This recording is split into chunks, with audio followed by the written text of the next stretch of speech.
Berjumpa kembali bersama saya Betani Sakul dalam program Push, Pray Until Something Happens. Program ini menyajikan kesaksian dari pengalaman-pengalaman rohani bagaimana kuasa doa dapat mengubahkan. Pernahkah kamu merasa ketakutan yang teramat sangat pada suatu keadaan? Kondisi seperti ini bisa saja membuat kita merasa gelisah hati dan pikiran. Seorang guru saat ini akan membagikan pengalamannya bagaimana ia boleh melawan rasa takut saat ia merantau dan bertahan pada saat wabah COVID-19. Mari kita ikuti kisahnya.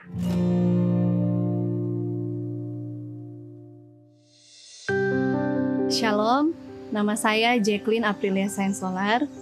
Saat ini saya melayani sebagai seorang guru di salah satu sekolah yayasan yang ada di Pompaso. Dan saat ini saya rindu membagikan kesaksian bagaimana Tuhan mengubah cara berpikir saya tentang ketakutan dan kekhawatiran.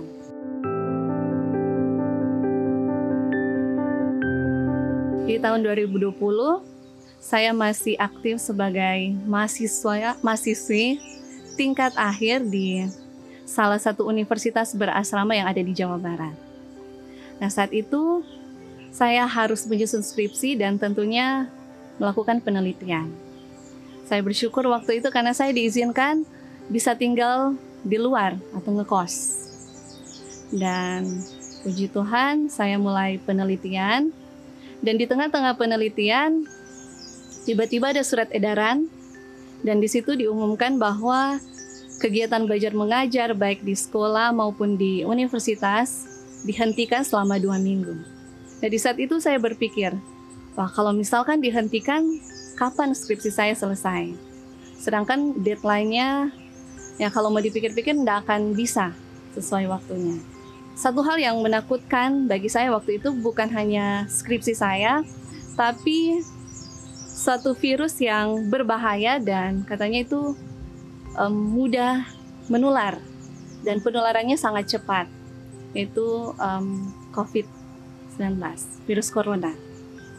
Dan waktu itu karena harus tinggal stay at home, jadi kurang lebih 1-2 hari saya masih menikmati kesendirian, tidak keluar. Tapi setelah itu saya harus keluar kosan karena harus membeli bahan makanan. Itu pun kalau keluar harus menggunakan jaket, harus menggunakan topi, bahkan masker harus double karena takut terpapar. Di saat itu saya berdoa, Tuhan, mudah-mudahan virus itu tidak akan tiba di daerah tempat saya tinggal.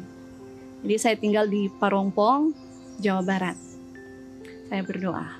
Tapi beberapa hari kemudian saya lihat di media sosial perkembangan COVID itu melunjak. Ketika saya lihat berita, ternyata di daerah sekitar saya sudah ada yang terpapar. Semakin menakutkan juga ketika malam hari hampir tidak jarang ambulans lewat. Nah, itu sangat menakutkan. Karena saya posisinya berada jauh dari orang tua, ya saya sendiri, keluarga saya jauh. Dan kalau saya lihat sosial media, itu sangat mengerikan.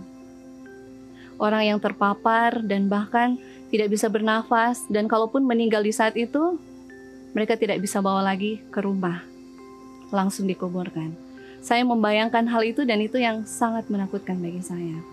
Ditambah lagi teman-teman saya, karena mereka juga mungkin takut, jadi mereka memutuskan untuk beli tiket dan kembali ke Manado. Saat itu saya mulai berpikir, saya punya pertimbangan. Kalau saya kembali ke Manado, skripsi saya tidak selesai. Kalau saya tinggal, saya akan semakin takut berada di situasi di tempat itu. Nah, saya berdoa, Tuhan, mudah-mudahan walaupun masyarakat di sekitar tempat tinggal saya sudah ada yang terpapar, mudah-mudahan saya tidak. Dan puji Tuhan, tidak. Dan ada satu hal yang membuat saya takut sampai tangan kaki saya gemetaran waktu itu. Teman kosan saya, dia mendapat berita keluarga dekatnya meninggal. Dia menangis, dia sedih sekali. Oleh karena dia rindu untuk bertemu dengan keluarganya, dia rindu pulang. tapi waktu itu bandara tutup. Saya mendengar itu, saya langsung gemetar. Saya tidak tahu rasa takut saya waktu itu sudah seperti apa. Tangan kaki saya gemetar. Saya berdoa sama Tuhan. Tuhan, saya tidak bisa kontrol rasa takut saya. Semakin hari saya semakin takut dengan situasi yang ada pada saat itu. Dan saya berdoa sama Tuhan. Dan tidak jarang juga di saat saya sendiri saya menangis karena ketakutan. Puji Tuhan, Tuhan itu baik. Dan Tuhan tahu apa yang saya butuhkan waktu itu. Tiba-tiba teman saya, teman kosan saya, dia ajak semua penghuni kos itu untuk setiap Rabu malam, Jumat malam, dan hari Sabat untuk beribadah bersama-sama. Jadi kami bergantian dari kamar ke kamar, kami sharing tentang Alkitab, kami saling menguatkan satu sama lain, dan bahkan kami saling mendoakan satu sama lain. Dan luar biasanya, di saat itu ketika saya buka Alkitab, saya menemukan satu ayat yang pada tahun 2019 saya garis bawahi. Dan ayat itu bunyinya, "Janganlah takut, sebab aku menyertai engkau. Janganlah bimbang, sebab aku ini Allahmu. Aku akan meneguhkan, bahkan akan menolong engkau. Aku akan memegang tangan kananmu yang membawa kemenangan." Itu benar-benar menguatkan saya, dan di saat saya baca ayat itu, ketakutan saya mulai menurun.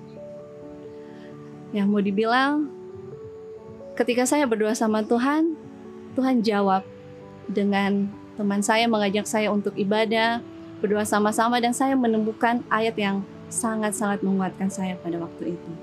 Dan dengan pertolongan Tuhan, skripsi saya selesai, dan saya bisa kembali ke kampung halaman saya, yang puji Tuhan juga sampai saat ini saya belum pernah terpapar COVID. Dan puji Tuhan juga, keluarga saya juga belum pernah. Yang mudah-mudahan ke depannya tidak akan pernah terpapar.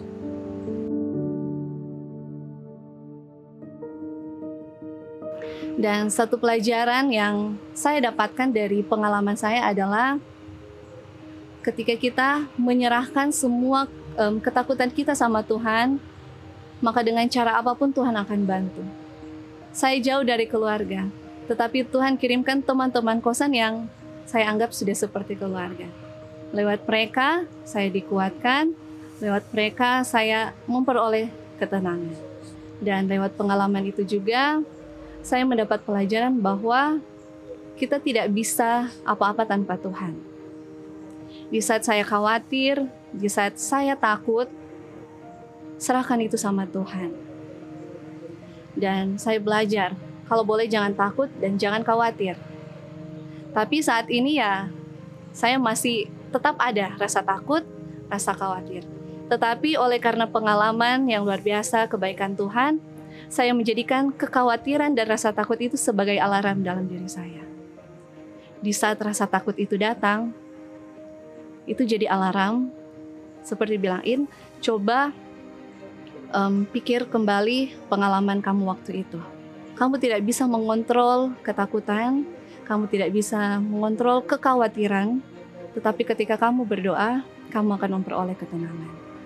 Dan puji Tuhan, itu yang menguatkan saya. Ya, saya masih muda, dan sebagai orang muda, punya banyak rencana ke depannya. Ya, mungkin rencana itu kalau tidak sesuai atau tidak terlaksana, ya mungkin ada kekecewaan, ada rasa takut. Tapi dengan pertolongan Tuhan, dengan pengalaman, bagaimana Tuhan mengubah cara berpikir saya tentang ketakutan dan kekhawatiran, ya, saya ikut saja jalan yang Tuhan mau. Demikian kesaksian saya, terima kasih.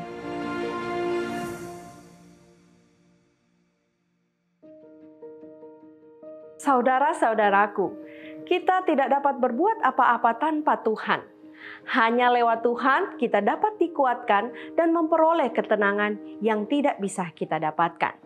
Mari kita menyerahkan semua ketakutan kita kepada Tuhan, maka dengan cara apapun Tuhan akan membantu kita. Di dalam Yesaya 41 ayat 10, "Janganlah takut, sebab aku menyertai engkau. Janganlah bimbang, sebab aku ini Allahmu. Aku akan meneguhkan, bahkan akan menolong engkau.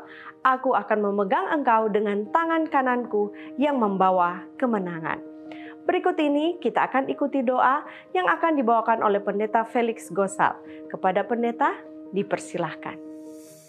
Baik, terima kasih Betani dan sahabat PUS dimanapun Anda berada. Tiba saatnya kita akan berdoa. Untuk itu saya mengundang kita semua untuk tunduk kepala dan mari kita berdoa.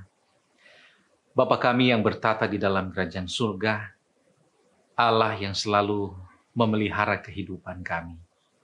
Terima kasih banyak ya Tuhan atas segala tuntunan dan berkat yang selalu kami rasakan sampai saat ini. Terima kasih untuk berkat-berkat khusus yang tiada henti kami terima hingga saat ini. Kami berterima kasih oleh karena pada kesempatan ini kami telah diberkati dengan kesaksian yang telah dibawakan. Tuhan memberkati kiranya kesaksian ini dapat memberikan kami kekuatan iman, sehingga di dalam perjalanan kehidupan kami selalu dapat mengandalkan Tuhan di dalam kehidupan kami. Oleh karena itu Tuhan, secara khusus kami berdoa bagi saudari Jacqueline Sensolar. Tuhan kiranya berkati dia di dalam kehidupannya, pergumulannya, bahkan segala rencana-rencananya. Kiranya Tuhan akan memberkati dan memberikan yang terbaik. Berdoa bagi sahabat PUS dimanapun mereka berada, yang saat ini mungkin di dalam pergumulan, entah sakit, entah duka cita, ataupun masalah-masalah yang dihadapi di dalam keluarga, masalah keuangan, masalah pekerjaan. Biarlah Tuhan akan memberkati mereka. Apapun masalah yang mereka hadapi, kami tahu masalah mereka tidak lebih besar daripada Tuhan yang kami sembah. Oleh karena itu Tuhan, kiranya Engkau akan memberikan selalu jalan keluar dari setiap pencobaan. Berikan kemenangan-kemenangan kepada mereka. Dan biarlah Tuhan akan berikan kekuatan iman, sehingga kami semua dapat menjalani ini dengan takut dan percaya kepada Tuhan.